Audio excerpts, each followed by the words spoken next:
How many times have you said to yourself, there are not enough hours in the day? The issue isn't that the days are too short, it's where your hours are going. Today I'm going to teach you how to do a time budget so you can find more hours in your day.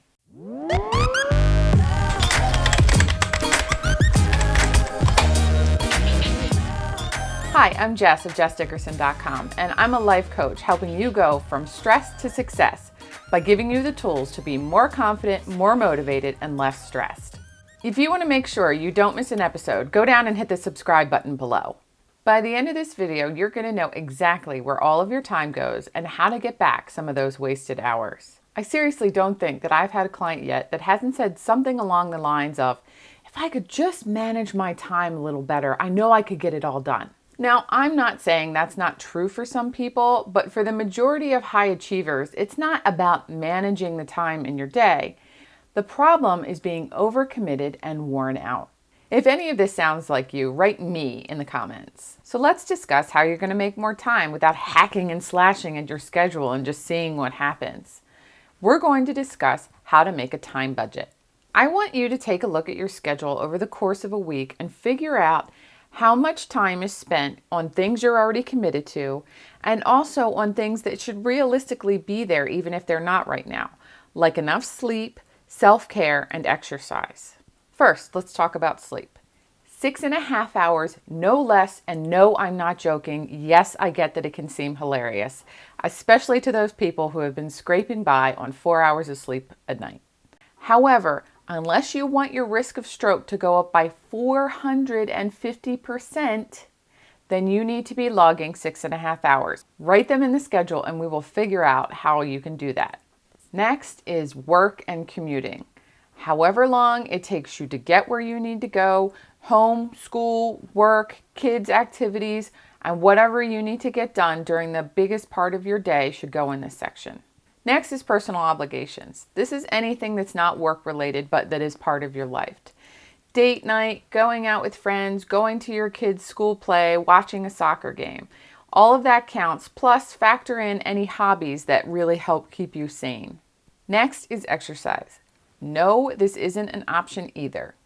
Exercise isn't just good for your physical well-being. It boosts your productivity and helps your mood. Make sure you're calculating at least 30 minutes 3 times a week into your time budget. The next thing is self-care. This isn't just meditating and manicures. This is also things like not eating at your desk or not eating at all and just grabbing a granola bar on the run because you didn't make time for lunch. Make sure you're factoring in enough time every day to do things that make you feel good and that will keep you just sane through the whole process that is life. Now that you know where your time goes and where some of it should go, we can figure out what your actual time needs are. The equation looks like this: 24 hours in a day, minus your sleep hours, minus your commuting hours, minus your personal obligations, minus your exercise, and minus your self-care equals hours left in the day. Or if not every day of the week looks the same, then you can add all of your hours together and subtract them from 168 hours, which is how many hours there are in a week, and figure out how many hours you have left over the course of the week. So, are there any hours left over after you've totaled everything up? Or are you in the red? Do you need 26 hours in a day just to function? Here's the thing. I realize that some of you went over because you added in the extra hours for exercise and self-care and sleep. The thing is, though, those things should be in there. And if you're not calculating them now when you're trying to make a schedule, you're never going to make time for them. Let's be clear. I don't should people a lot. I'm not big on that word. I don't believe in shaming people into things. I also don't believe in forcing my way of life onto anyone else. However, without having self-care, enough sleep, and exercise, you cannot be healthy. And if you are not healthy, you could end up like I did and burn yourself out. And believe me, recovering from those things is so much harder than just figuring out the space for a few minutes here and there that you can make yourself feel better on a regular basis so that you don't go and burn yourself out down the road. If you feel like you might already be on the edge of burnout, I'll link up in the cards the video that I did on how to deal with stress and burnout.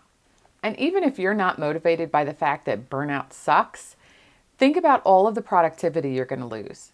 If you don't take care of yourself physically and mentally, you are eventually going to be running on fumes and your body's going to force you to take a massive break, at which point you're not going to get anything done. So now that you got your time budget, if you happen to be one of the lucky ones and you actually have free time left over in the week, hooray, let's have a little party. But if you find that you should have hours left over in the week, but you don't, it might be because you're not factoring the right amount of time for things. Our brains are really bad at guessing how long a project takes. So the best thing to do is to actually track your time.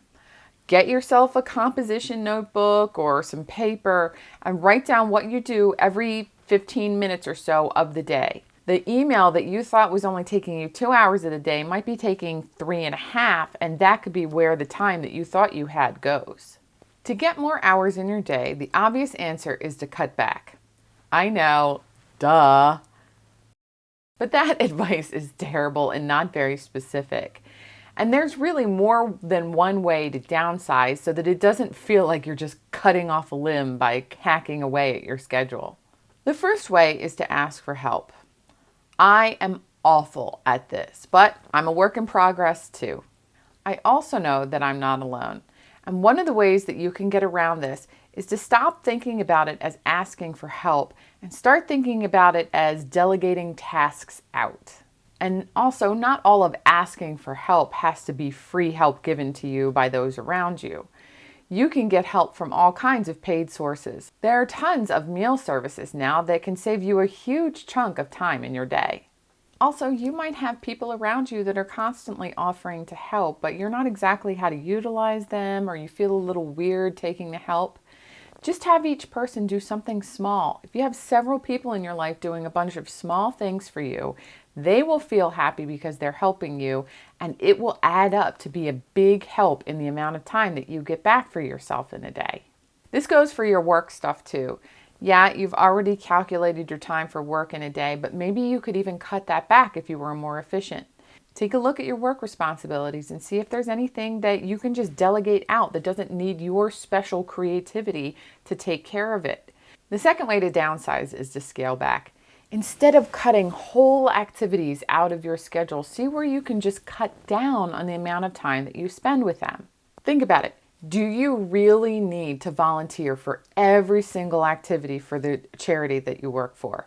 Or do you need to bake perfect homemade cupcakes for every single bake sale? Take a look at your responsibilities and think about where could you reduce a few hours here and there, or where could you scale back some? You're not saying to the group that you're working with that you can't help out. It's just that it maybe doesn't need to be as big of a commitment as it's been. The third way to downsize is to cut out perfectionism. Now, I'm going to link the video that I did about perfectionism in the cards, but this is a huge reason why a lot of people just don't have time. There is an incredible amount of time that is wasted on trying to make something perfect, especially when you consider that perfect is impossible. So look at your budget and see if you're not spending a huge chunk of time working on something. Is it because it's really labor intensive and it just needs a lot of time? Then fine. But if it's something that you're working on that really isn't that important, but you can't seem to let it go because it needs to be perfect, then that might be a big waste of your time. This process should help you get your schedule under control and help you find more time in your day. However, if it doesn't, the reason might be because of an issue with priorities. You might be looking at your to-do list and deciding that everything on it is important and that it has to get done right this second. And if you feel like that all of the time, you really aren't going to have any time in your day. If you have a hard time setting priorities, I'm going to link a video up in the card that I did about how you can figure out what is urgent, what is important, and how to organize your day. And of course, once you get done doing all of this process, your schedule will change. That is life, and it is going to happen all of the time. So just remember that this is an ever-evolving process that you're going to have to keep an eye on, that you cannot just keep adding things without taking things away. Every time the opportunity for a big time commitment comes up, do your time budget again and figure out how you're going to work it in. What will have to go for you to be able to say yes to that commitment? And the things that you have to cross off should not be exercise, sleep, and self-care. Thanks for watching. I hope you enjoyed this video. If you did, go ahead down and like it. And if you want to make sure not to miss any content, go ahead and hit the subscribe button as well. If you're interested in more information about this, go ahead down to the show notes and I'll have links to the article that I wrote about it, as well as to the other videos that I talked about earlier. I'll also have a link down there so that you can sign up for my newsletter so you can get more awesome content just like this delivered straight to your inbox. And if you'd like to work with me one-on-one, I'll put a link down there so that you can schedule your free call with me. Thanks everybody, and I'll see you in the next one.